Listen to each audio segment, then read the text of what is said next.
There was a time when Indian roads echoed with a familiar sound.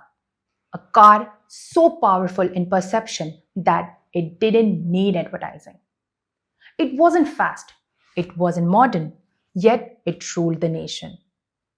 From parliament corridors to crowded taxi stands, this machine became authority, aspiration, and identity. But as we all know, dominance has a weakness. Because the moment people got a choice, things began to crack. This is not just a story of a car, it's a story of what happens when brands stop listening. Welcome to the Brand Life Cycle episode 2 presented by Bizz Buzz. The story of Hindustan Ambassador begins in 1957 when it became India's first mass-produced car. In fact, the production of the car started in 57, but it hits the road in 58. For decades, owning an Ambassador meant power, stability, and status. Government officials relied on it. Taxi drivers trusted it. Families aspired to it.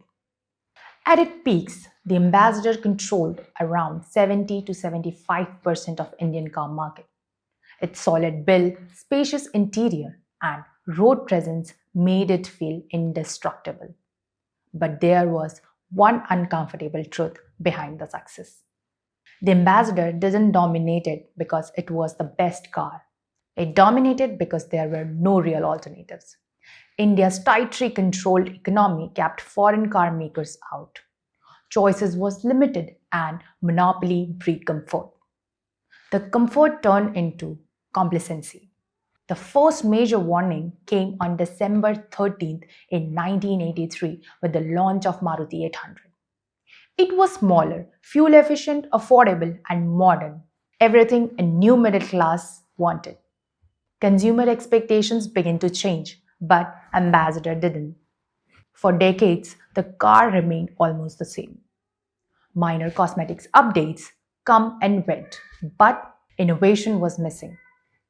While competitors have improved their design, technology, comfort, and efficiency, but the Ambassador stayed frozen in time.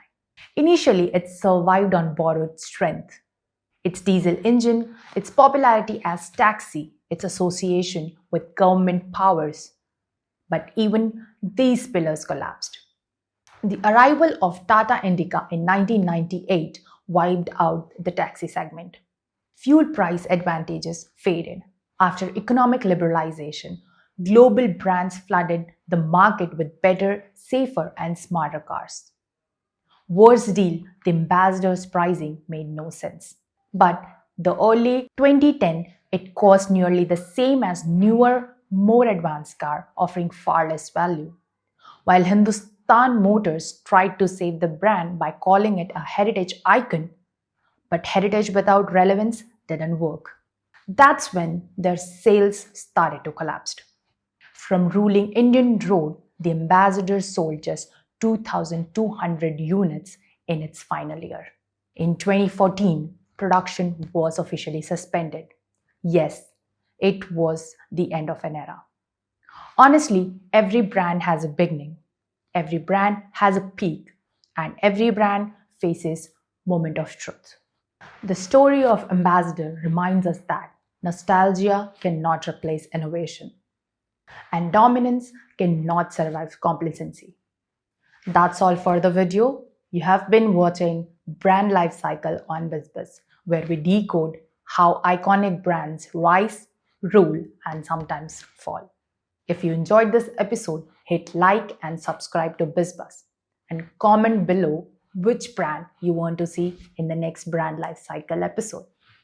Till then, stay curious and stay informed.